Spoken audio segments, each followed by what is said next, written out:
Okay.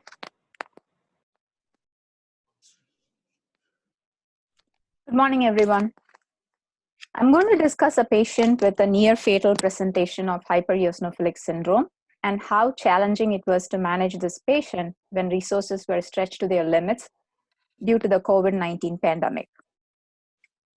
Patient is a 25-year-old male with no significant past medical history who was referred to Dr. Mascarenhas for eosinophilia.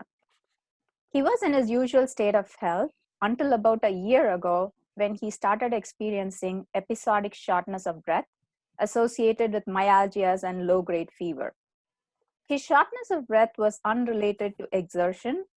He was evaluated by a pulmonologist and he got his PFTs done. PFTs were normal, and he was prescribed bronchodilators and intermittent prednisone to address these episodes. He has had no recent travel history, no family history of asthma or atopy.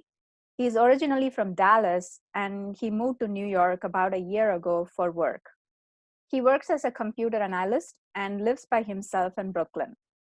At the time of our initial encounter, patient endorsed minimal chest tightness that usually signifies his asthma attack and myalgias. He denied exertional shortness of breath, chest pain, palpitations, gastrointestinal symptoms, itching, or skin lesions. Physical exam was normal. No skin lesions were noted. Lungs were clear to auscultation. No murmurs or gallops were heard. Neither liver nor spleen were palpable. The counts were notable for eosinophil predominant leukocytosis, mild anemia, and thrombocytosis. LDH was elevated.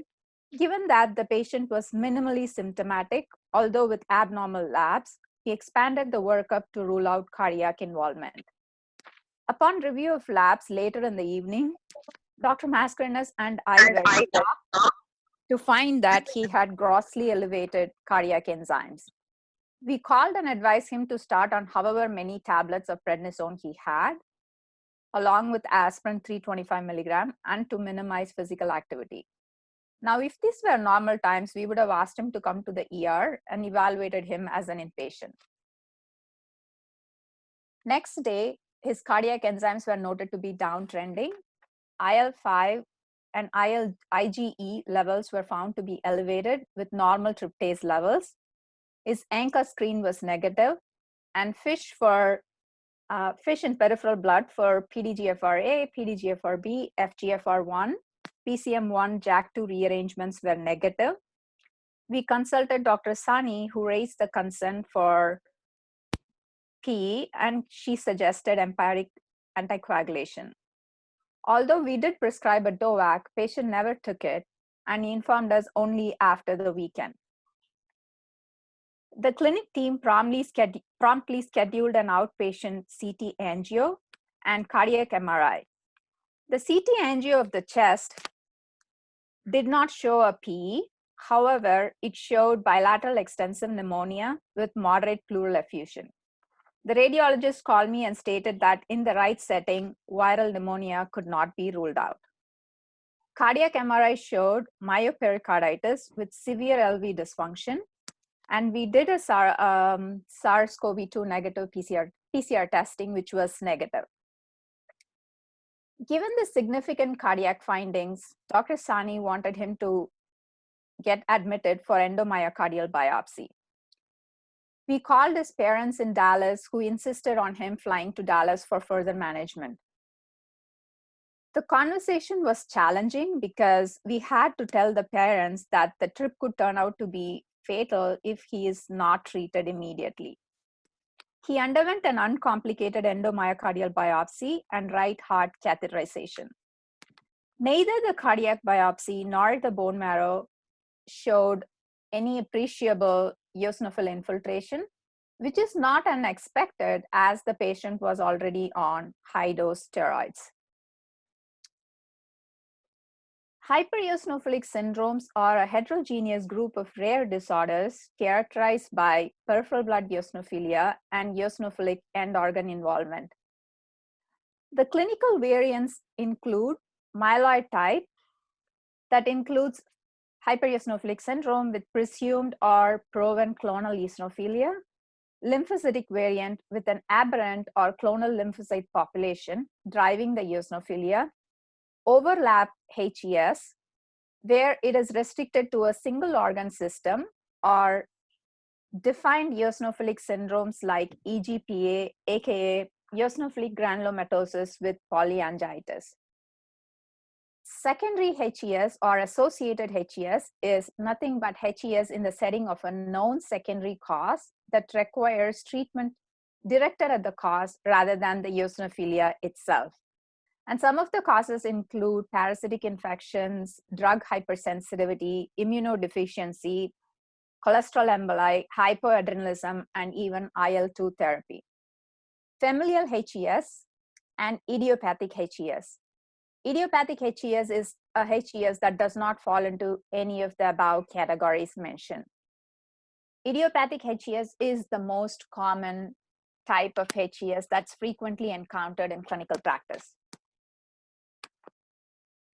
HES frequently involves skin, lungs, heart, and the GI tract. The picture that's shown here belongs to another patient of Dr. Mascarenhas who has lymphocytic variant of HES. She has extensive skin involvement, almost 90% of the skin is involved, and similar lesions are seen all over the body, including her face. Coming to the initial approach, the acuity and the nature of the clinical presentation drives the initial treatment choice in a patient presenting with an absolute eosinophil count of over 1500. Because systemic steroids are the first-line agents, it's important to identify patients who require other therapies. They include patients with secondary HES, myeloid variants associated with imatinib-sensitive rearrangements, including FIP1L1 PDGFRA, which is notoriously known to be steroid resistant, and overlap syndromes that can be managed with topical agents such as eosinophilic esophagitis. It's equally important to make the decision to treat or observe asymptomatic patients with AEZ with absolute eosinophil count over 1500 and who has no features of myeloid variant or evidence of any other end organ involvement, because they lack biomarkers that predict disease progression. The most common second-line agents for the treatment of steroid-resistant PDGFR rearrangement negative HES are imatinib, hydroxyurea, interferon alpha, methotrexate, cyclosporin, and JAK inhibitors.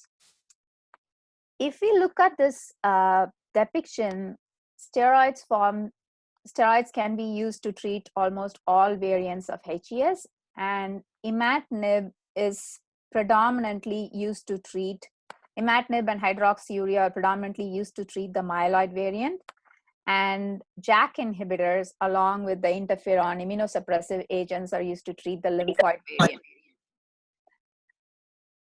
Anti-eosinophilic biologics are used to treat idiopathic, overlap, and lymphoid variants of HES.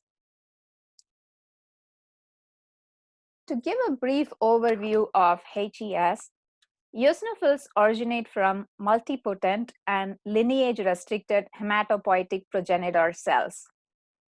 Eosinophil development is regulated by IL-3, GM-CSF, and IL-5, and it takes primarily in the bone marrow. Peripheral blood eosinophilia is often accompanied by tissue hypereosinophilia. Activation of eosinophils and endothelial cells lead to endothelial transmigration and infiltration of inflamed tissues. This migration and eosinophil accumulation in inflamed tissues are mediated by chemokines, cytokines, and other mediators. Eosinophil activation leads to degranulation and mediator secretion in tissues with consequent organ damage, which may be accompanied by fibrosis and or thrombosis, and by deposition of eosinophil granule proteins.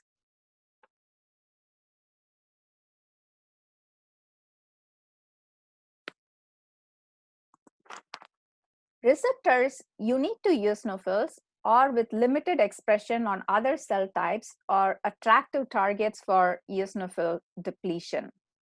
Several biologics have demonstrated efficacy in reducing or depleting circulating eosinophils, either by targeting eosinophilopathic cytokines, actively depleting eosinophils via antibody-dependent cellular cytotoxicity, or more indirectly by reducing the helper T2 cell-mediated inflammation.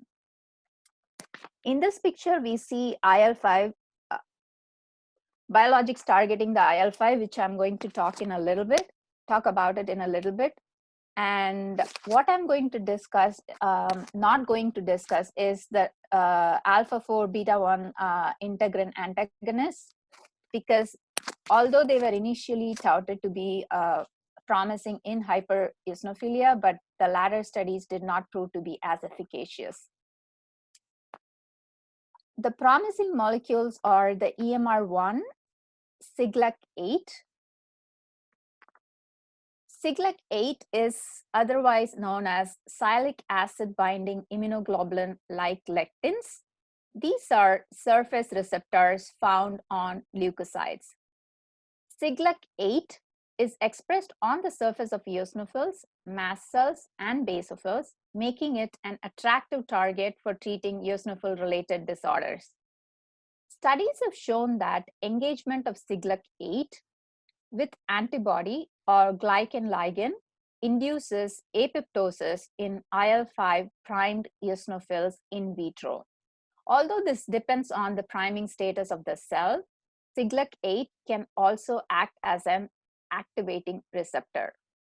One anti-Siglec-8 targeting antibody, an afucosylated humanized IgG1 monoclonal, it's called as AK002. This is in clinical development for HES. EGF-like molecule, epidermal growth factor-like module containing mucin-like hormone receptor, otherwise known as EMR1. This is a receptor that is highly specific to eosinophils. Preclinical data of anti-EMR1 monoclonal antibody in non-human primates showed a rapid, that is almost within 8 hours, and sustained depletion of peripheral blood eosinophils after a single IV dose. Fevipiprant and timapiprant are orally dosed small molecule antagonists of the prostaglandin D2 receptor. Although they did show some efficacy in moderate asthma, they did not reduce the circulating EOs. The GW766944, this is an orally dosed small molecule antagonist of CCR3, a chemokine receptor for eotaxins on eosinophils.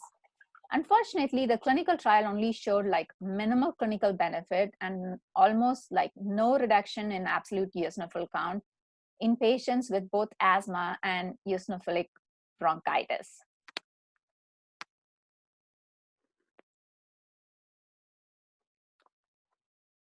So these are the star players in the treatment of hypereosinophilic syndrome.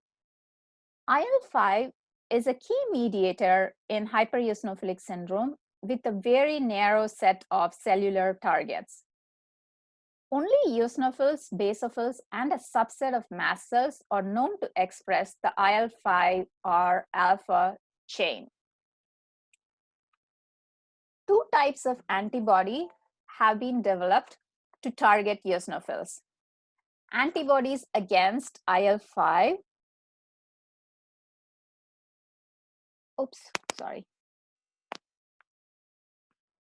antibodies against IL-5, which is mepolizumab and reslizumab. The difference between them is one is against IgG1 and one is IgG1 and the other one is IgG4.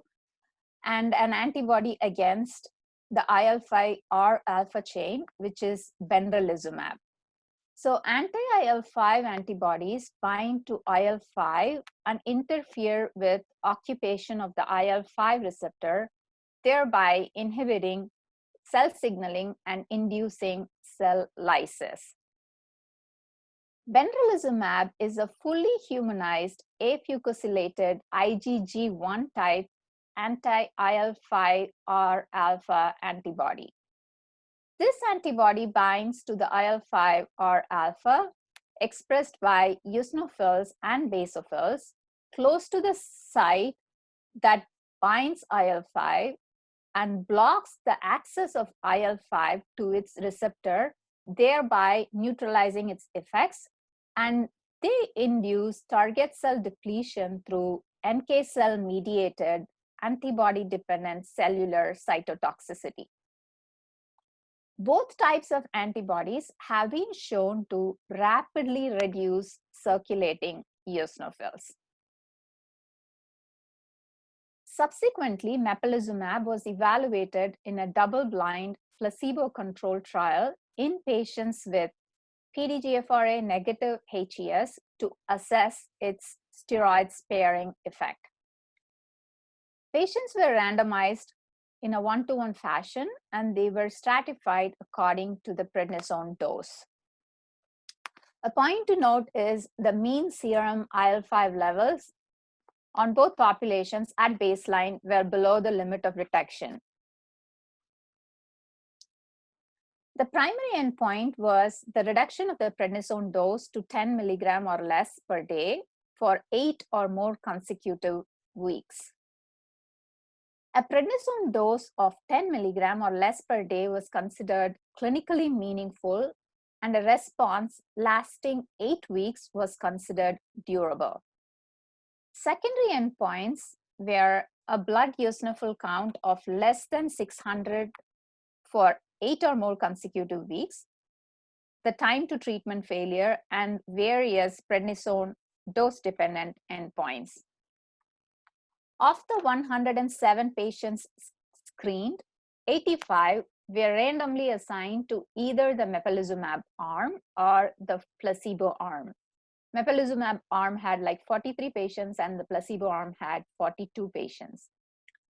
Mepolizumab or placebo was given every 4 weeks during a 36-week period, and the prednisone dose was tapered starting at week 1 using a predefined algorithm based on the eosinophil counts and clinical manifestations of HES.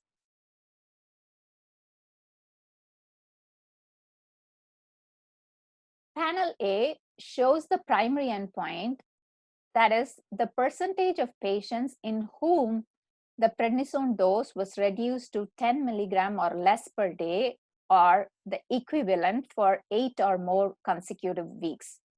Overall, 36 out of 43 patients, which is 84% of the patients receiving mepolizumab, and 18 out of 42 patients, which amounts to 43 patients who received placebo, the prednisone dose was reduced to less than 10 milligram per day for more than or equal to 8 consecutive weeks during the 36-week treatment period. The primary endpoint was reached in 17 out of the 19 patients with respiratory disorders, 5 out of 5 with cardiac disorders, 8 out of 8 with GI disorders, 5 out of 6 with musculoskeletal manifestations, 8 of the 9 with CNS manifestations. However, only 11 of the 16 patients responded, 11 of the 16 patients with skin or subcutaneous involvement responded to mepolizumab. Panel B shows the percentage of patients in whom the prednisone dose was reduced to 10 milligram or less per day for 24 or more consecutive weeks. Panel C shows the percentage of patients in whom the blood eosinophil count was maintained at or below 600 for 8 or more consecutive weeks. This was achieved in 41 out of the 43 patients, that's about roughly 95% receiving mepolizumab, as compared with 19 out of the 42 patients who received placebo. Panel D shows the mean prednisone daily dose during this study. As we can see, mepolizumab arm had lower mean daily dose.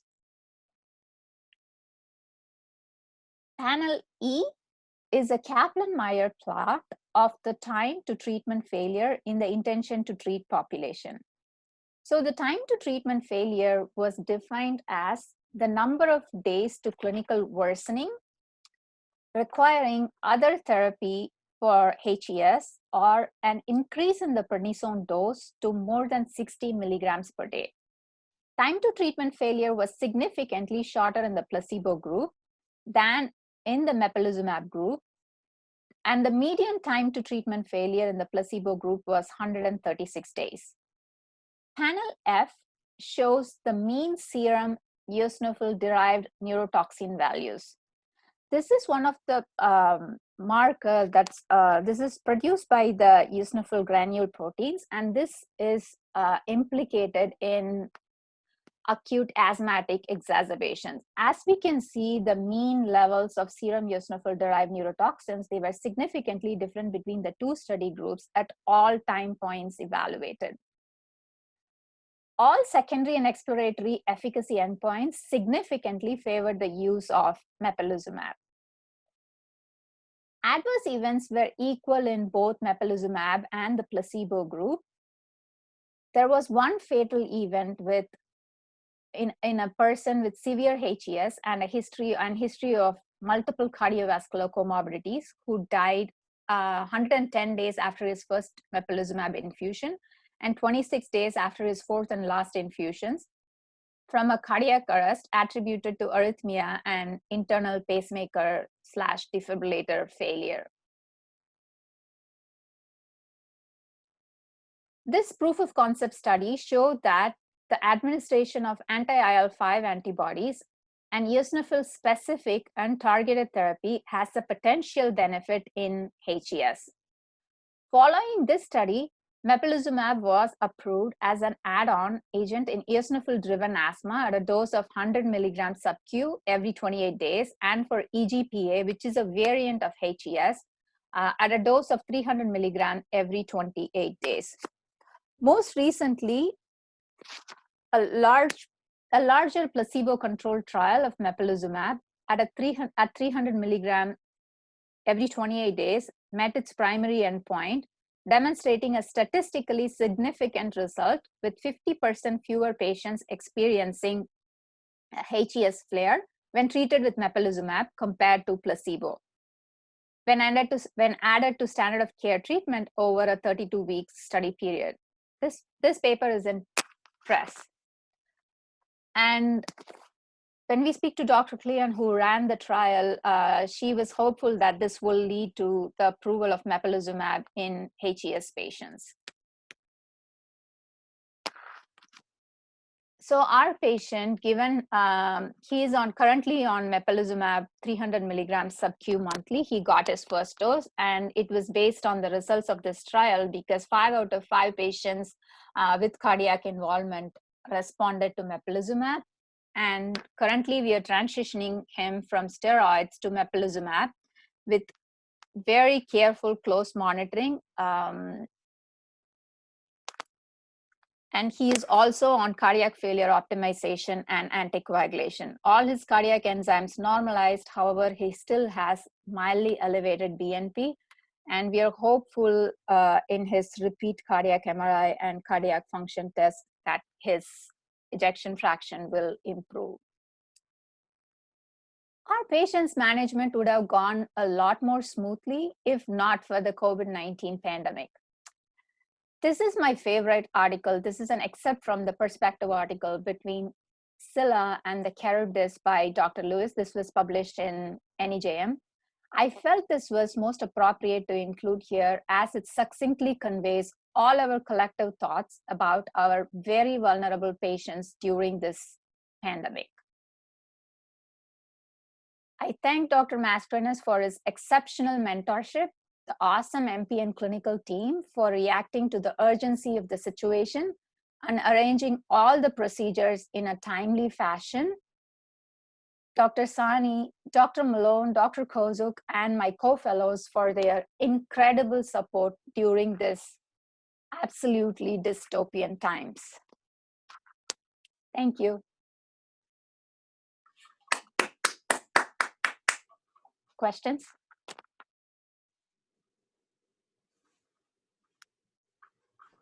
Thank you, Sangeeta. Any questions? You guys can unmute yourselves. So how is the patient doing right now?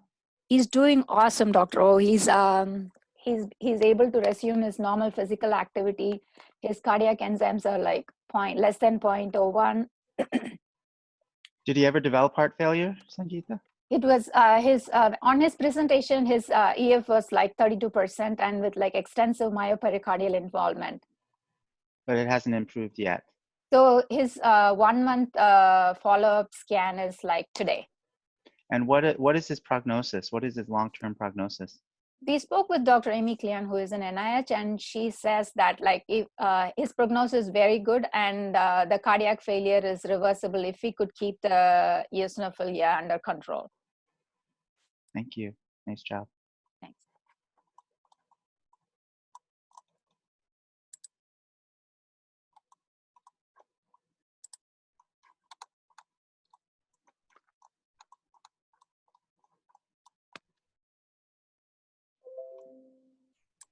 Okay, I think, are there any other questions? John, you have any comments on this case? No, nothing further. I think I thought it was. I don't know if the case was conveyed in the way that we saw it, but it was an exciting case because it was at the height of the pandemic when we were really trying to triage patients, and here was this young guy who was coming in with eosinophilia. And if you hang out in my clinic, we get a lot of patients who have eosinophilia, but 90% of them really have a form of eosinophilia that really doesn't have any clinical significance. And if it really wasn't for Sangeeta, who insisted he come in and insisted on working him up, I don't think we would be where we were. So I give her a lot of the credit for really pushing the case forward. And Dr. Sani was awesome. Got him into the hospital, got the cath him, got the biopsy. And I think if we had delayed treatment, this guy would potentially been in a much worse position. So it was actually a great outcome in a difficult situation. That's great to hear. Actually, can you go back to your Scylla and Charybdis slide? I didn't get a chance to read the whole thing.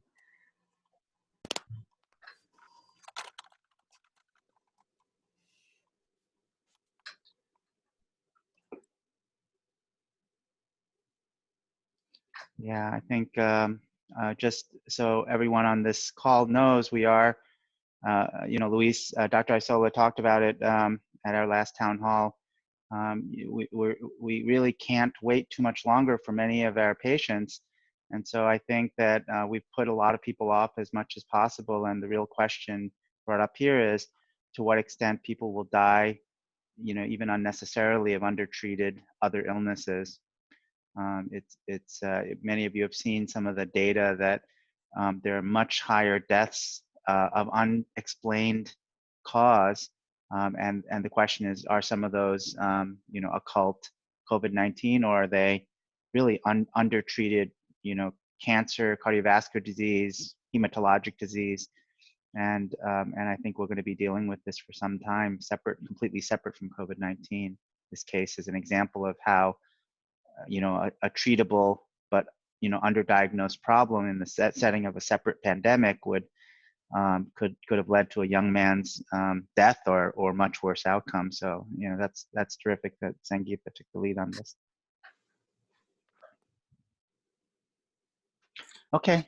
Thank you all. Peter, were you going to say something? Yeah, I just wanted to echo your sentiments, William. I think this really, and John's sentiments, I think this really echoes what we strive for as clinicians, Sangeeta. You saved a life during an epidemic. So even though everybody was trying to appropriately triage cases, your critical thinking and conscientious care saved this young man. So congratulations. I'm very, very proud and impressed. Thank you. It's a team effect, Dr. Kozak. Understood. Okay, great. Thank you. Thank you. All right. I think we have actually it's 8:30, so we can probably transition straight to Marshall's talk, right? Is Sophia on? Yeah, I want Okay. to introduce Dr. Posner. Okay. Yes. All right, so we can get started. So good morning, everyone. Everyone can hear me? Yes. Okay. Yep. All right, good. So it's a great honor today to introduce Dr. Marshall Posner. Dr. Posner received his undergraduate degree at Yale University and his medical degree at Tufts School of Medicine. He then completed residency at Boston City Hospital and medical oncology, as well as research fellowships at Dana-Farber. Dr. Posner then spent his career at Brown and Harvard and eventually moved to Tisch Cancer Center at Mount Sinai, where he's currently a professor of medicine and serves as a medical director of the Head and Neck Cancer Program and associate director of the NCI-supported Cancer Investigation Program. Dr. Posner has led the successful expansion of the head and neck clinical programs both at Dana-Farber and now here at Mount Sinai. His clinical research has focused on new developments in multimodality therapy, and induction chemotherapy with triplet chemotherapy has become the standard of care in the management of head and neck cancer thanks to his leadership in a phase 3 trial. Current clinical trials are investigating lower doses of radiation for HPV-positive head and neck cancers. And due to Dr. Posner's interest in immunology, that has fostered the development of a translational research program in immunodiagnostics and immunotherapy in EBV-induced head and neck cancer. So without further ado, I introduce to you someone who you all know, Dr. Marshall Posner. Thank you. It's really a pleasure to come and give a talk. It's been a while since I've talked about this topic. I'm going to share my screen, and forgive me if it's a little bit of a stumble getting started. It's new to me, but let's see if we can get this working. Can you see my screen? Hello? Not We're yet. seeing you still. We see you, but not your screen. Okay, let me I saw do it. Dominique. I saw Dominique running over. Just if you need help, she's coming. Come over. on in, Dominique. I'm going to share my screen here. That's it. It's on. Oh yeah. Good. Now it's on. Okay, we see it. Okay, let me, it's not set for a slideshow, but for some reason it goes over to another screen when I do the slideshow, but let's see if we can try one more shot at this. There we go. Okay, can you see it? Yes. Okay, I'm going to talk about the treatment of HPV-positive head and neck cancer, and we're going to discuss as we go through the biologic principles, the changing paradigms, and the new therapies for this 2020. First, some of my disclosures. I do some consulting, and I'm on data safety monitoring committees for Merck and Celsi, and I also have patents in antiviral and antibacterial human monoclonal antibodies. So HPV has been a disease that was really identified in around 2000 by a seminal paper from Johns Hopkins, led by Maura Gillison and Bill Westra, who is here. Since that paper, it's now been seen as an epidemic of cancer caused by a virus. And what we're going to be seeing is up to 30,000 cases of HPV-related oropharynx cancer in 2025. This was originally defined as a population of essentially non-smokers and young people, but what we're seeing now as everything matures, as people mature and this disease matures, that about half of smokers with oropharynx cancer will have HPV as a cause, and there's an increasing age that we're seeing, so it's not unusual to have an 80-year-old or 85-year-old show up in the clinic with an HPV-positive tonsil or base of tongue cancer. There are vaccines that are effective for prevention. There are no therapeutic vaccines at the moment. And the vaccines that we have will take about 30 years to impact the cancer rate, although they will reduce the rate of HPV-related genital warts and HPV-CIN in cervical cancer. What's notable about HPV oropharynx cancer is that its prognosis is excellent, even in advanced disease, and up to 80% of patients will be alive at 5 years. And all of the modalities that we have are highly effective in treating this cancer. This has led us to know and understand that in the next 30 years, we're going to be seeing people who are 10, 20, 30 years past treatment and are now having considerable late consequences of treatment. So one of our aims is to preserve survival in this patient population, but reduce the morbidity and mortality of treatment.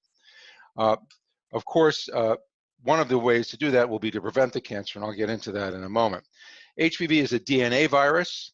Corona is an RNA virus. As a DNA virus, it tends to have a much more stable genome.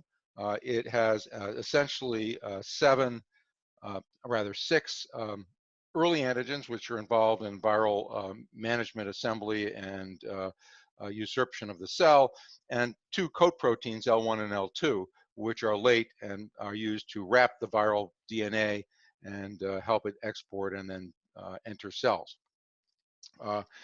As a circular virus, it can integrate into the genome, and one of the modes of potentially making a more aggressive disease is when it does integrate, and its integration sites in the human genome are essentially unknown. They're variable, and there's no specific site that seems to be more attached by these. There is a difference in that oropharynx cancer, as opposed to, say, cervical cancer, has much more in the way of episomal disease, while cervical cancer is much more integrated virus. There are well over 200 types of HPV, but only about 30 mucosal types that are high risk for cancer. HPV causes about almost 100% of cervical cancer and anal cancer. It also has an impact on vulvar vaginal cancer and penile cancer, and it causes about 75% of the oropharynx cancer that we see in the United States. Also, an increasing recognition that nasal cavity cancers are also caused by HPV. And the distribution of HPV types is different in these different cancers. Cervical cancer is about 50% HPV-16 positive, 40%, and a substantial amount of HPV-18. And then other types, anal is primarily 16, vulvar and vaginal appear to be primarily 16, as is oropharynx, and nasal cavity is a mix, just as cervical cancer is, for reasons that we don't understand. The virus itself is a very small non-virus. The peptides are relatively small, and they are not enzymatic. They basically bind to other proteins and either modify their function or disable them. The principal targets for E6 and E7, which are the primary carcinogenic drivers, are RB, which is inactivated by E7, and P53, which is inactivated by E6.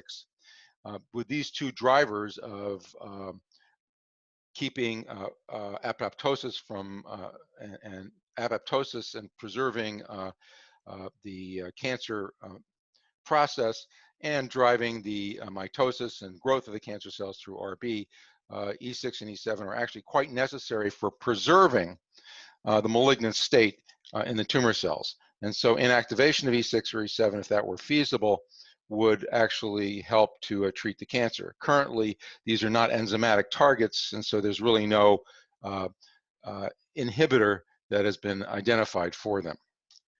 So the principal areas of clinical research for HPV oropharynx cancer are in prevention, screening, primary cure, and then treatment of recurrent and metastatic disease. And I'm going to go over these in sequence. First, this is the HPV vaccine.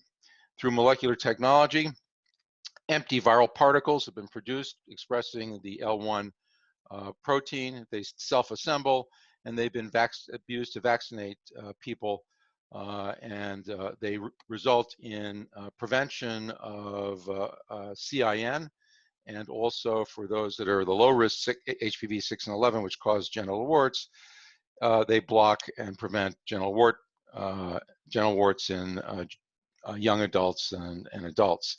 We do not know the mechanism of protection. Although antibodies are elicited, we don't know if they block viral entry, if they enhance phagocytosis, or if they simply lock in the DNA and the virus by cross-linking the viral shell.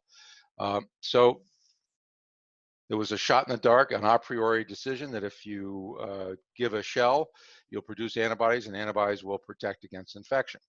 And that works for hepatitis B, it works for HPV, and hopefully it'll work for corona, although we don't have any real clue yet as to how that might work.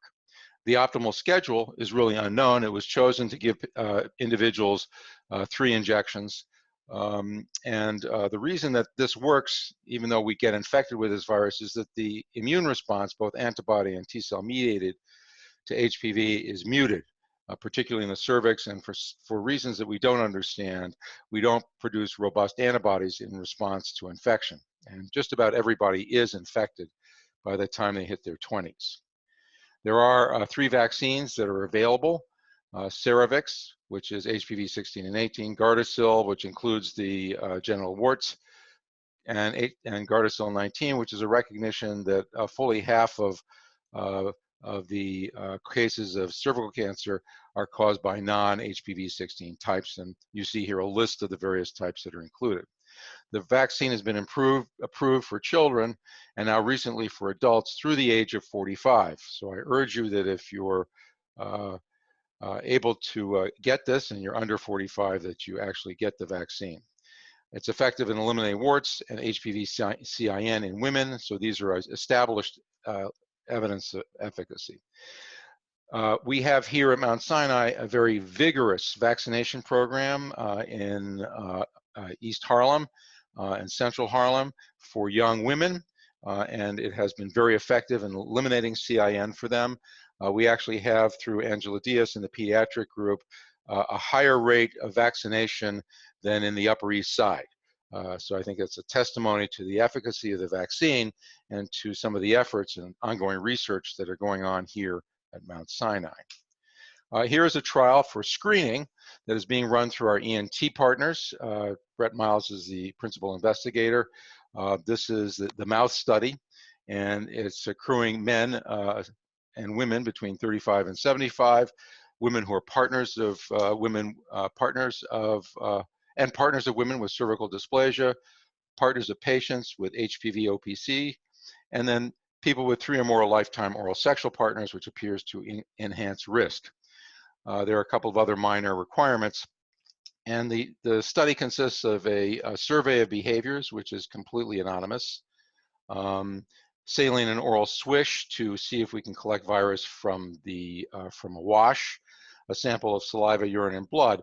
And the blood is being tested for cell-free DNA, which I'll explain later in the talk. A head and neck exam is performed, and if a person is found to be positive on any of the screening assays, they then come back for additional testing and for further follow-up on a yearly basis. So it's an excellent study. I am patient number 3, and there are several other people in our group that are in there as well. And I can tell you that I was not called back for screening, although I have taken care of people who have been called back for screening. So far, we've not identified any cancers, and I will point out that this will not only identify oropharynx cancers, but the blood test may well identify anal and cervical cancer in subjects. We know from the cell-free DNA studies that anal and cervical cancer patients can be identified from cell-free DNA as well. This is a survival curve from a large phase 3 trial we completed in 2000 or reported in 2011. Looking at the oropharynx cases, and we were able to do HPV testing, which was not available uniformly at that time, and identified the HPV positive and HPV negative oropharynx cases. And here you see the tremendous difference in overall survival at 5 years in HPV positive patients versus HPV negative patients. Literally 80% of patients alive versus 35% in the HPV negative population. And this was incredibly significant. And it goes towards how responsive these cancers are. It's not that they're less aggressive, it's simply that they're more responsive to our therapies. Now, given that we know we can cure these patients in a variety of circumstances, a number of studies have been done to de-escalate a treatment. This is a study performed by RTOG, and also there'll be another study which I'll show you performed in England, in which the notion that one could give essentially the same dose of radiation that's used to cure this cancer, 70 gray, with cetuximab rather than cisplatin as a de-escalation. This study uses a altered fractionation technique, which adds additional radiation visits in the last 2 weeks and shortens the course to a 6-week program. I think this was a terribly flawed study. The notion that you could reduce toxicity by adding cetuximab rather than platinum is not borne out by our understanding of toxicity in these patients. And there's really no good support for this, but there is a philosophy and agenda within the radiation oncology community that giving chemotherapy as opposed to cetuximab, which is simply a different form of chemotherapy, is bad, and giving biotherapy, as cetuximab was called, is good. And so this trial was performed. And what this trial demonstrated was, in this actually good prognosis population, that you absolutely need cisplatin. Cetuximab does provide some radiation sensitization, but the cure rate in the cisplatin population was significantly better. And the progression-free survival in the bottom right-hand corner, you can see, was also significantly better. This is local regional failure, which is what you would expect from cisplatin, and you can see that it was almost twice as effective in controlling the local regional disease as cetuximab, and this was highly significant. This study was reported in the Lancet last year. The de-escalate trial by Mahana and his group in England attempted to prove the same using cetuximab with a more standard fractionation radiation schema, which is what we are using generally here, and they also showed the same thing. An overall survival advantage that was significant for the cisplatin group with the hazard ratio misidentifies actually the degree with which cisplatin enhances the cure. Its absolute value is around 8%, but it's 6 times less likely to die, which is one of the ways in which one has to look at hazard ratios. Now, this is a study that was performed by the NRG, again, an RTOG trial, HN002, and this was published as an abstract at ASTRO, so we don't have all of the information to evaluate, but this evaluated 6,000 centigrade over 6 weeks with weekly cisplatin versus an altered fractionation scheme without chemotherapy. The patients were randomized. They were relatively low-risk patients with no smoking in their history, or less than 10 pack years, which proves to be a very important finding. And this is a phase 2 trial, so it's not a randomized phase 3 trial against a standard of care. And what this identified was that the cisplatin resulted in a highly significant rejection of the null hypothesis, which is that it didn't achieve a certain level of efficacy, while the altered fractionation regimen failed to hit that hypothesis. And here's another example of the data. Here's a 3 times greater risk of local regional failure when you give IMRT in this setting without cisplatin. Now, I want to emphasize that these are fairly low-risk patients, and without smoking, they probably don't even need much in the way of additional treatment beyond the chemo-RT they received. And you can see that it was a highly significant improvement in survival by adding platinum. So I think what we see here is that cisplatin is essentially necessary with the chemotherapy as a sensitizer. It's simply the best one there is so far, and just giving the radiation alone is not going to be a good option if we're trying to dose reduce, and we think about what the causes are of toxicity in patients who receive radiation. This is ECOG 1308, which was published in 2017.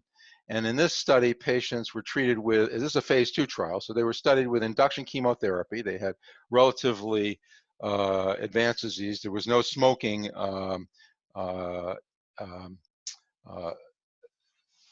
elimination for these patients. They were allowed to be smokers, and we'll see how that played out.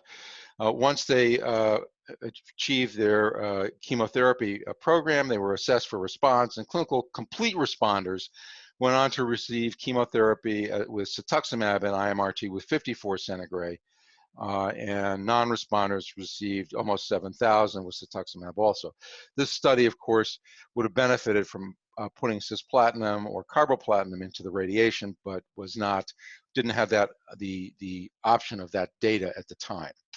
The PFS and survival based on dose shows that the patients who responded survived better on the lower dose, and then the overall survival on the lower dose was 93%, and progression-free survival was 80% versus a relatively reduced survival and progression-free survival. Notice the survival statistics are very good in these patients. It takes a long time for them to progress beyond the initial progression event if they're treated. They're very responsive to therapy, and sometimes they can be salvaged with local surgery. Here is a list of the failures on the low dose group, and I want to point out that these patients are primarily smokers. This patient is the only one who never smoked who actually had a recurrence. This patient died from a boating accident and didn't recur. So the progression event was a drowning. But here you see the significant issues were smoking, T4 size, and N2C. N2C is bilateral nodal disease or contralateral nodal disease. There was no assessment for extracapsular extension, which can be assessed radiologically. So extracapsular extension, which is invasion of the soft tissues outside of lymph nodes in the neck, is a negative prognostic feature which shows up in other studies, but was not evaluated in this study. So if you had those poor prognostic features, if you just look at smoking alone reduced survival substantially in this population, and also progression-free survival.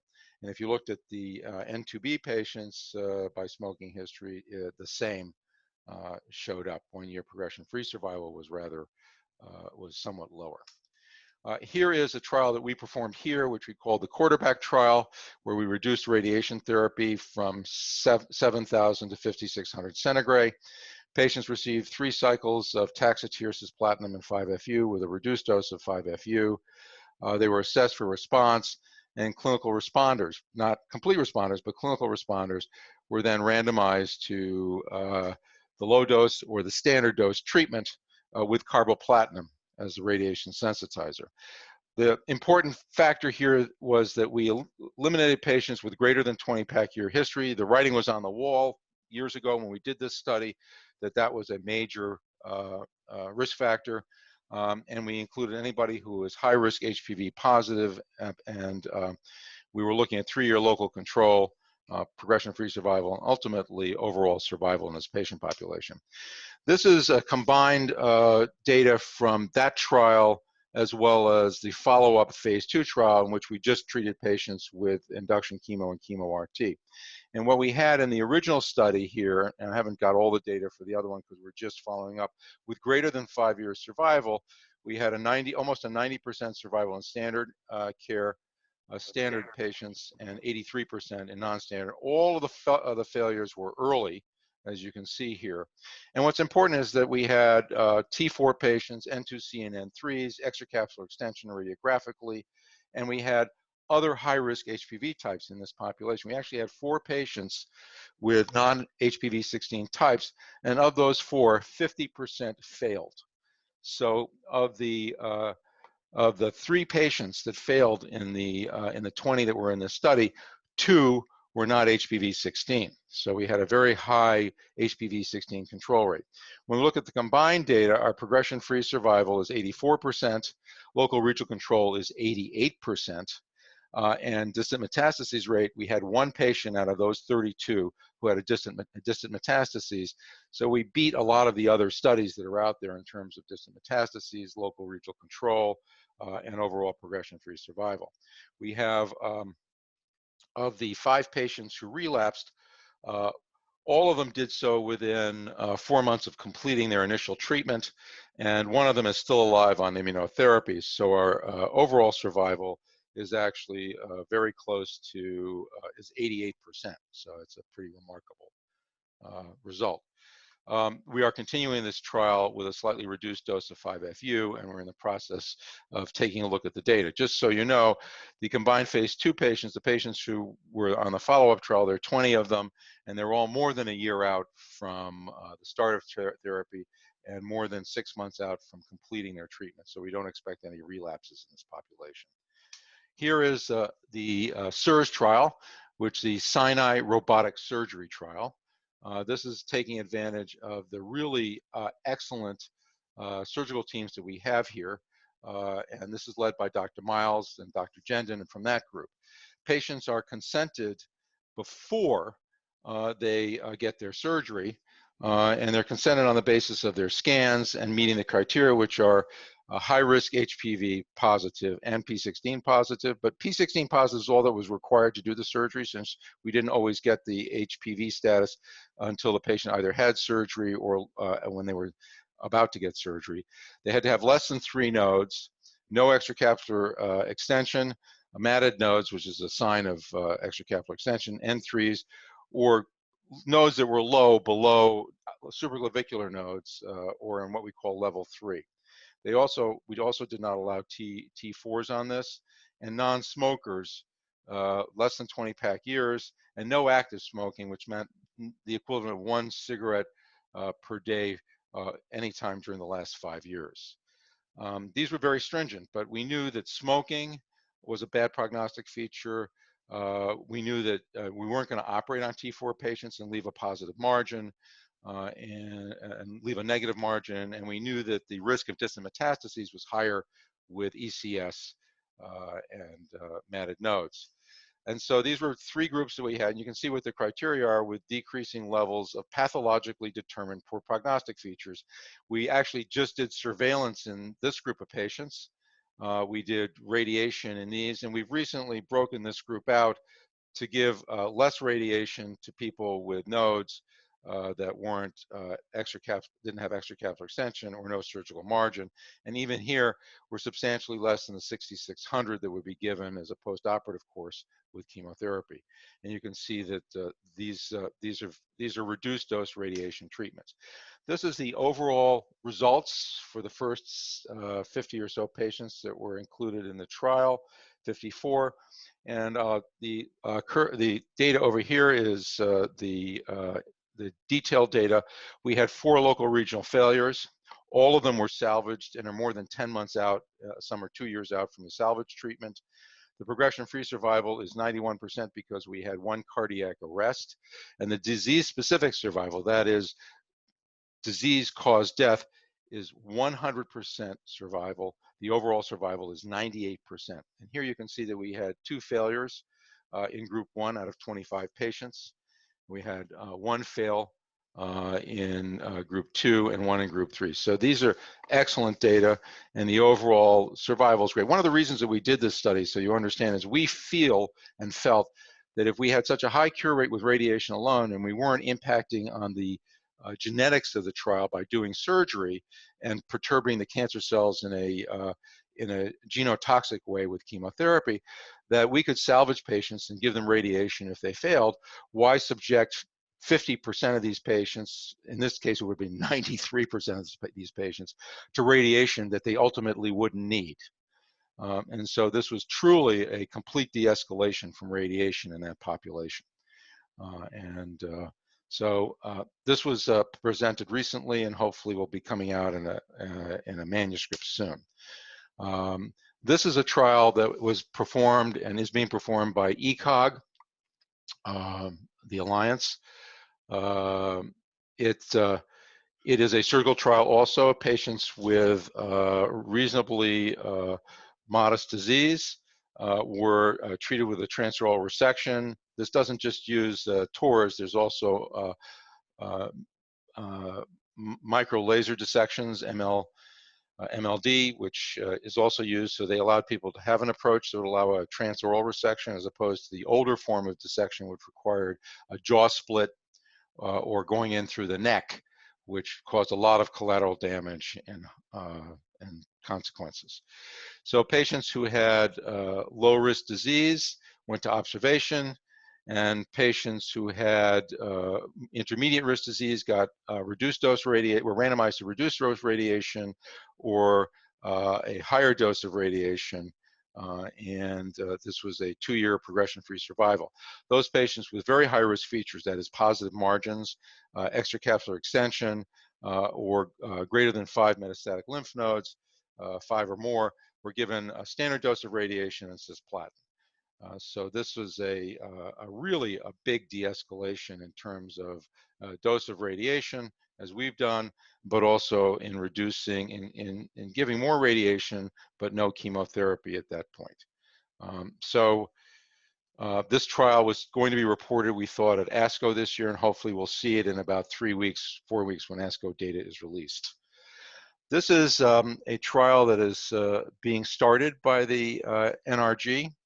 And this is an attempt to do a randomized, large-scale phase 2 trial. This is a massive trial, which will not answer any question whatsoever. There will be no phase 3 answer by these patients put on this study. They're going to get standard treatment as a control arm. The experimental arm is 6,000 centigrade plus 100. This is not what was done in HN 002. It's entirely different. For some reason, they didn't feel they wanted to use the phase 2 data that they had. And then they have an experimental arm, which is Nivo plus a reduced dose of radiation. And I will point out that there's no evidence that this works. There's no good phase 2 data. There's no randomized data. And lots of drug companies are doing this kind of study. So why HN 005 is doing this instead of establishing a reduced dose standard of care for patients, I really don't understand. They did say that they would go to a phase 3 extension trial and randomize to the control arm versus the best experimental arm, or maybe both of them if it turns out to be the case. But the point I want to make here again is that this is a very reduced risk group of patients. These are patients that, you know, some of whom we wouldn't give any radiation to at all. And so here, the notion that they're going to have a big difference in the curves that will pick one of these arms is very limited, and they're going to spend 5 years and 1,000 patients to get a nothing burger, which I think is really sad. This is what's going on here. The principal cause of radiation toxicity is radiation dose and field. We can impact by the chemotherapy agent. We can make it worse with cetuximab or Taxotere, or we can keep it modest with cisplatin or carbo. There are underlying comorbidities that also impact on the amount of radiation and dose and field that lead to patients not being able to be treated optimally. So if we're going to reduce toxicity, we really have to reduce radiation in any of these 3 areas. De-escalation therapy strategies we can use surgery to identify high risk. We can reduce radiation by reducing field size or the total dose, or using protons, which are available and will reduce the field size dramatically. We can use chemotherapy with radiation or sequentially. We can use chemotherapy to reduce all the radiation. We can use it to improve poor prognosis patients, and we can do it for good prognosis patients as well. So it's very reasonable to look at these as de-escalation strategies. I don't think altered fractionation with the same dose is a de-escalation strategy. There's been no evidence that it improves outcome in any population compared to chemoradiotherapy. De-escalation therapy decisions are nuanced. So the important factors that we have to look at are smoking history, extracapsular extension, T4, contralateral nodes, matted nodes, non-HPV 16 high-risk types, which we are not entirely clear about yet, low nodes, which bespeak systemic spread, multiple nodes, same, N3 nodes, same, positive margins, and operability. You're not going to do a TORS procedure in somebody you know you're going to leave a positive margin. You're simply kicking the can about what's going to happen to the patient down the road and engendering more toxicity. So patients for some of these have to be operable. So once again, the principal cause of radiation toxicity is radiation. There's been no reduced dose radiation dose phase 3 trial with cisplatin in the US. And until there is a definitive phase 3 dose trial, we can't take it as a standard of care. And there are innumerable trials in phase 2 showing that it's feasible, reasonable, and effective to have reduced dose radiation. And we just don't have that trial by the NRG, the NCI, or CTEP. These are the three responsible organizations that sit on the committees that decide what trials are going to be done. So we just have to, as a community, bring this to their attention. In our attempt to address this issue and treat our patients with reduced dose therapy, recognizing that that is effective, we have started a trial called risk-based dosing for HPV, or risk-based de-intensification. Michael Wattman, an intern at Sinai, has put together this trial. And what we're doing is we're taking patients who are not eligible for SIRS or won't be on quarterback, and we're putting them into this so we can give them a lower dose of radiation. And here we have a risk group 1, which is low risk, who are getting 5,000 with cisplatin. An increased risk here, again, non-smokers getting 5,400 centigrade. And here, risk group 3, 6,000 with cisplatin, and this is 20 to 40 pack year patients. They have non-HPV 16 types. They can be hypopharynx or base of tongue or larynx, inoperable, and they can have more advanced local disease. And then for the highest risk group, we're taking patients who have T4N2C greater than 3 nodes or matted nodes, and they're getting induction followed by a reduced dose radiation, but not as reduced as the non-smokers are getting. So we're giving them 6,000 with carboplatin. So new targets and therapies in HPV. Immunotherapy looks very effective in about 30% of high CPS score patients, whether they're HPV positive or HPV negative. Checkpoint blockade inhibitors are really not the whole story. There's something else going on here. We just don't know the biology. There are multiple vaccines available, and a biomarker has now been identified. Cell-free DNA, HPV DNA circulates. The virus does not circulate in the bloodstream. The virus is not present in people's blood, but the viral DNA from necrotic cells and from cells that are destroyed and get into the DNA gets in the bloodstream is identifiable. And the high-risk serotypes other than HPV 16 may also be a biomarker for either different therapy or specifically more therapy.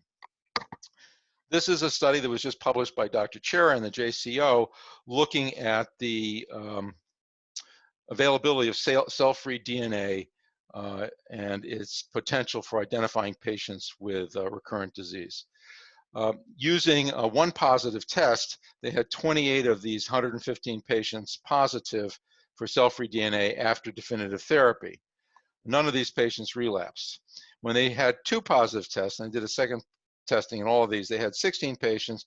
Of these, at the time of the paper, 15 had relapsed, giving you a very high positive predictive score for this and a very, very good negative predictive value, 100%. So this is very good at relieving somebody's anxiety, and it might be better even than a PET scan or a CT scan for identifying new disease.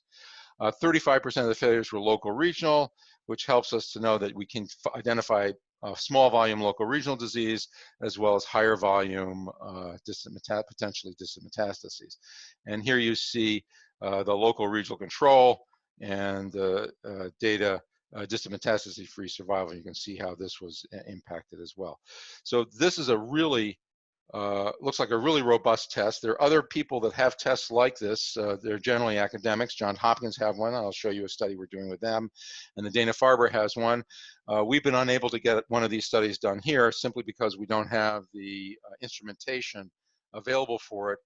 We are working towards that, but there is now a commercial test available which funded this particular trial by a company called Novartis. So we will be using that in the future and doing research with it. There are therapeutic HPV vaccines that have been identified and are working.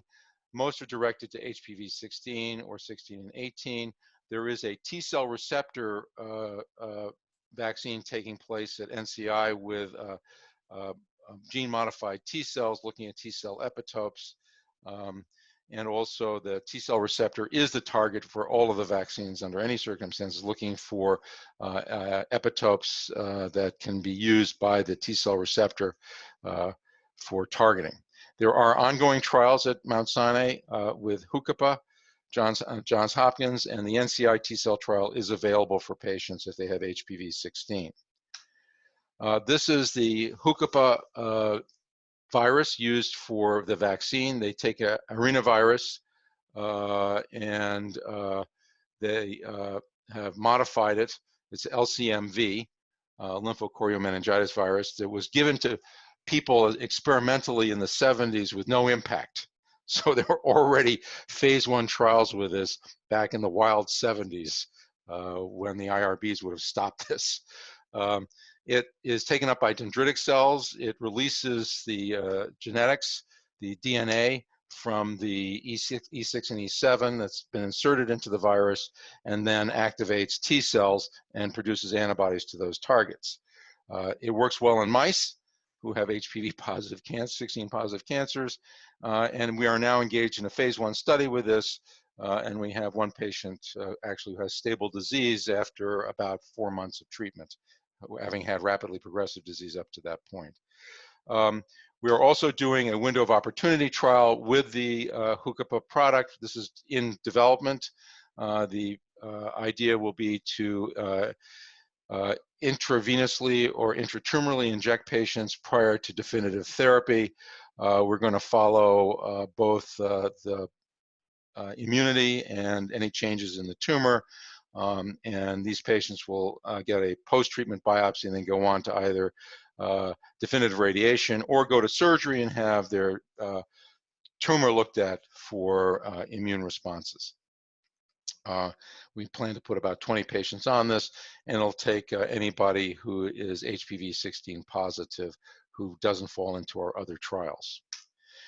This is a biomarker adjuvant trial that we're doing with Johns Hopkins. This is a trial in which we're taking newly diagnosed patients who are getting treated. They're going to get standard therapy. We'll obtain blood from these patients as well as the oral rinse, serum, and plasma. They'll be monitored using the Hopkins study. It's designed test for cell-free DNA. And if they pop up positive, those patients who are positive will get Durvo.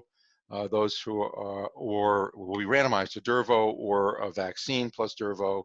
And arm A will be the control arm, because we do not want to randomize patients who we know are going to relapse to simple observation. We're going to retest those patients, and if they don't have clearance of the HPV DNA, if they get a second positive test, they will go on to Durvo and the vaccine, and we'll consider that a failure of the observation arm. So this was a trial designed to best treat patients who we know are going to have a problem from their disease. This is the vaccine. It's INO 3112. This is a plasmid that has is actually 3 plasmids in the vaccine, one for HPV-16, one for HPV-18, and one for interleukin-12, which is a adjuvant that will enhance the immune response.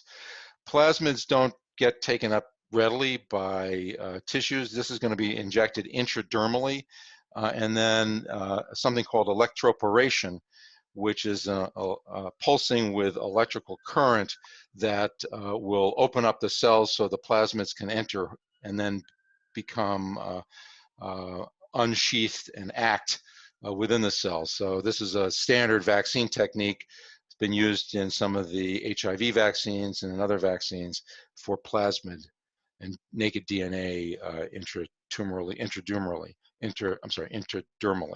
So this is an ongoing trial that's open at Johns Hopkins, and we're trying to get it through our IRB. We were Corona interrupted, but hopefully we'll get this going in a few months.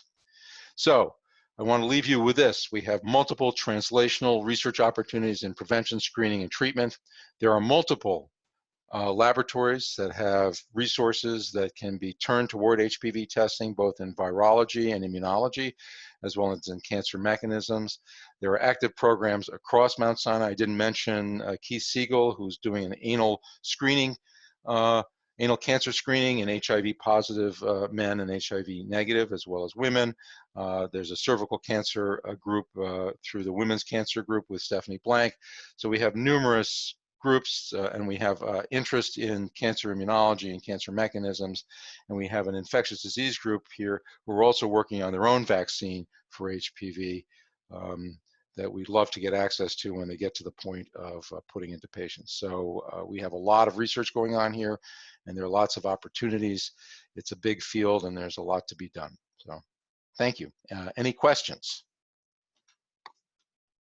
Yeah, Marshall, it's Fred. Hi, Fred. I have a couple of questions. First of all, thank you very much for a very nice presentation. You mentioned smoking is a poor prognostic factor. Can you hear me? Yes. Yeah. Is that due to comorbidity, or is it any biological reason around it? Have you disclosed that? That is my The answer to that question is yes. It is due to comorbidities and to biological differences in the cancer. We don't know what they are. The comorbidity answer is very clear, that many of these patients may succumb from heart disease and vascular problems, second malignancies. That's not going to stop because they generally have high smoking rates. So that's why it's a risk factor for survival. But for disease specific, it may not be. So we won't know that until we actually do these reduced dose therapies and also look at them. But I think you can see in this study from ECOG, there was clearly an increased risk of recurrence, regardless of cause of death, in the smoking population. So I think both factors are active. Whether P53 is inactivated or there are other subsequent mutations that play on in TERT or in some of the kinases, I don't know, and nobody's really been able to identify. So, right. Now, I was thinking of P53 too. And my other question, Marshall, is the treatment of advanced disease. Cetuximab seems to be included in trials, but not particularly effective. My question around cetuximab is, I don't hear about selection, biomarker selection, and we have had the same problem in lung cancer. EGFR antibodies hasn't panned out in unselected patients.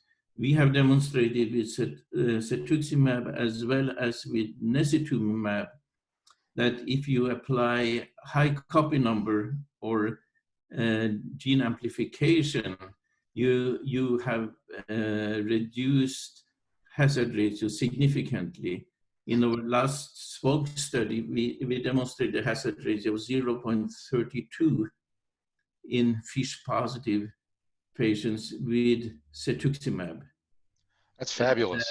And we are in the process of publishing this these days, but just for your So there's been a lot of exploration of EGFR genetic abnormalities in head and neck cancer, and there is one small deletion mutant that has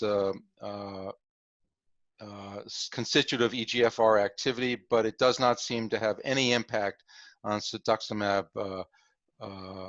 effectiveness. We don't have a high copy number. We don't have other mutations in the disease. The reason why 12% of all head and neck cancer patients respond to cetuximab is unknown, and we don't have RAS mutations to explain it in the cancer itself. So it's a very unique situation. There were a couple of things that people looked at in the past, but nothing has shown to be effective as a biomarker here. The best biomarker we've had, unfortunately, is rash, which is after you give the drug, and it's not that effective. We are doing a trial with cetuximab and monalizumab, an NK activator, which looks very promising, but we don't have anything for cetuximab directly.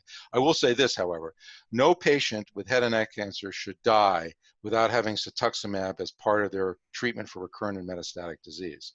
It is active. It does cause stabilization, and it's worth doing. There are long-term survivors. I have people who are 2 or 3 years out on cetuximab alone. They're not a large number, but they're there. Thank you. Hi. Hi, it's Ramon here. Very nice presentation. I just wanted to ask about, you know, when we first learned about HPV and studied the virus, you know, I'm talking about from a cancer biologist point of view, a lot of the interest was in E6 and E7 from Yes. the point of view of regulating signaling pathways that help the tumor cell grow. How is it the virus is, you know, programming or reprogramming the immune system to avoid being detected once it's in its tumor cell integrated state? I really don't know. I don't think anybody has had a good answer to that. It's possible that it just doesn't, that the proteins aren't reflected on the surface in the HLA. I don't think anybody has had a good handle on that. I mean, does the virus somehow? I mean, there's other proteins that there are other viral proteins besides E6 and E7. Are any of them still expressed in the tumors? Yes, there are. E5 seems to have an important impact on aggressiveness. There's some evidence to that. E1 is eliminated during integration, and it looks like tumors that have more integrated virus are more resistant to treatment, so it may have some impact on viral persistence in the cells. But I don't think we really have a good understanding of this at all. There's a lot of virology to be done here, which hasn't been done. There are very few people that have been really in this field. Yeah.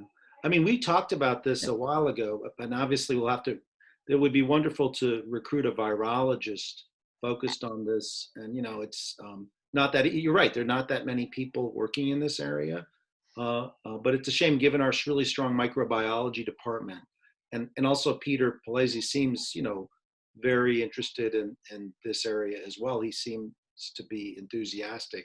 You know, two things. One, to get a good person is going to cost some money. Yes. But also, you know, you can do, we could potentially, I just think it's just such a natural fit, you know, for our, you know, it's a common problem that for us to be in this space does make sense. There's so much that's not known. Anyway, here's my. Oh, thank you for that. I agree.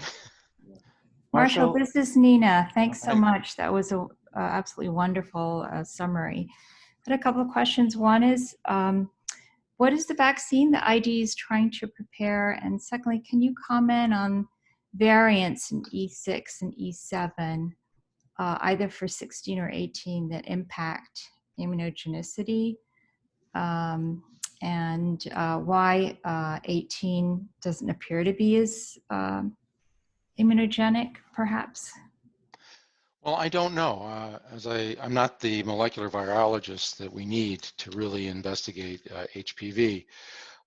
So I don't know what the molecular variations are in 16 or 18 that might make either of them more hidden to the immune system or suppressive of the immune system.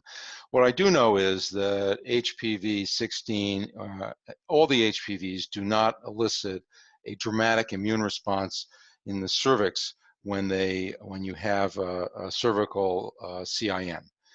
What you get is a low level of antibodies and very little in the way of T cells. You can't, if you get an oropharynx cancer with HPV, any type, we can measure antibodies to your early antigens years in advance. It's a good screening tool for early malignant transformation for anal and oropharynx cancer, not for cervical cancer. So integration is probably important in the biology of the cancer, and that's probably a tissue-specific effect as well as a cancer-specific effect. As far as immune masking and hiding, I don't know. I don't know what the virus has in its shell that might reduce its immunogenicity, or what it does inside the cell to make it less immunogenic as a foreign invader. Yeah. So those would be great areas to research, and we're really looking forward to being able to do that with you. Yeah.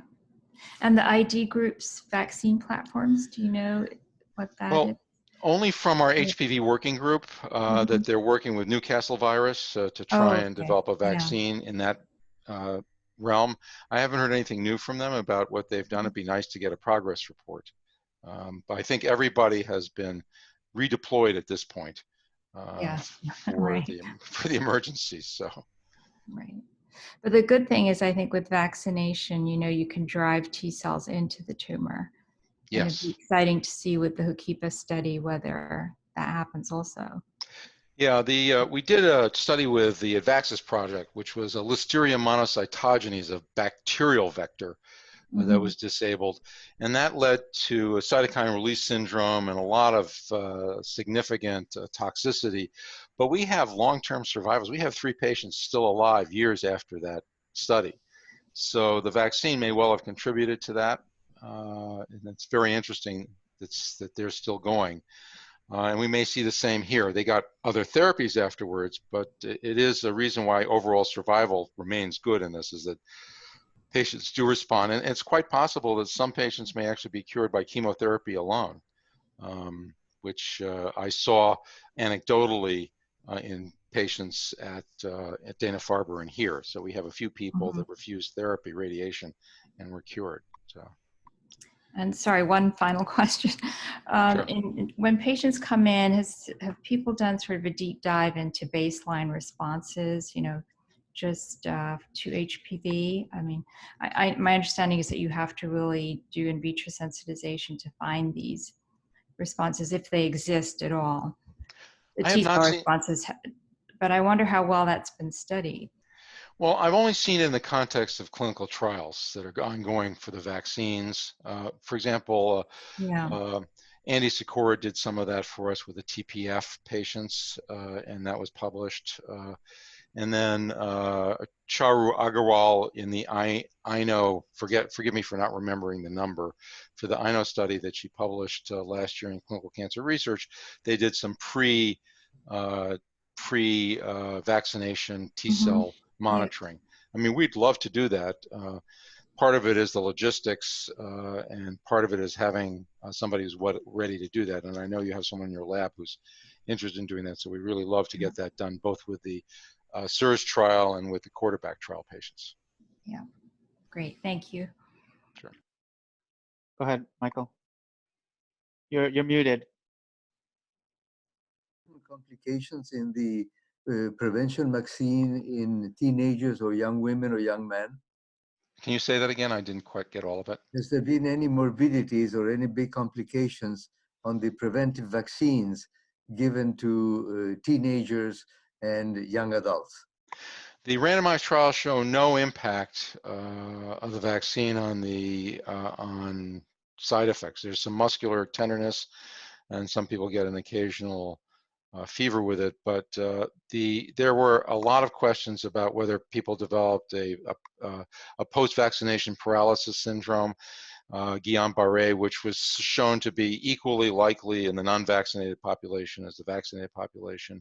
And then there were a lot of what I would consider group fainting spells associated with the vaccination itself.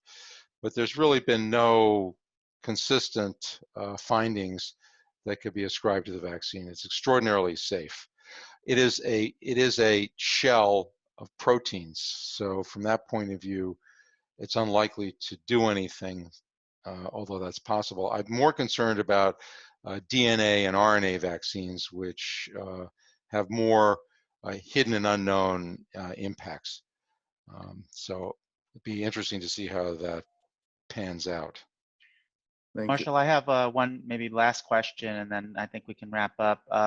So the cell-free DNA as a marker of like MRD, is it useful as a screening test? Can you actually, I mean, I know the prevalence is not going to be high, but in high-risk patients, does detecting HPV 16, 18 have any value as a screening test, or is it just so prevalent it wouldn't matter? Well, there are 2 ways to detect. I think it's highly prevalent in the oral cavity. 3% of adult males will have it, and 1% of adult females will have it in their adult cavity at any one time if you do a random test. So the saliva is a test for risk, but it's not a good test. everybody that has HPV-16 oropharynx cancer will have it in their saliva. But that Now, in the JCO paper was blood, right? Was that JCO paper JCO chair self paper is blood, so I'm going to blood? come back to that. Okay. We did antibody studies, and we can show that you can develop antibodies up to 10 years before you actually have a visible cancer that's identified, and that the level of antibodies increases sequentially beginning about 2 to 3 years prior to the identification of the cancer. So antibodies are a very early detection marker for malignant transformation without necessarily having a target you can identify on scan or physical examination. These could be very small lesions that you're making an antibody response to.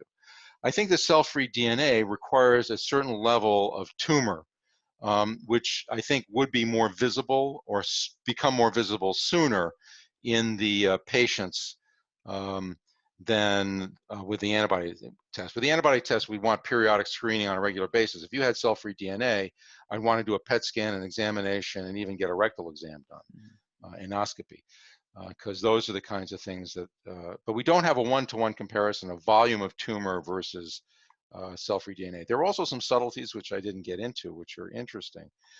The cell-free DNA can detect integrated virus as opposed to episomal virus if you tweak it appropriately. And so it can distinguish between patients who have integrated versus cell-free. So it may be a prognostic marker as well in the screening facet. When you get the patient who has the disease, if they have more integrated virus, they may be more likely to require high-risk treatment.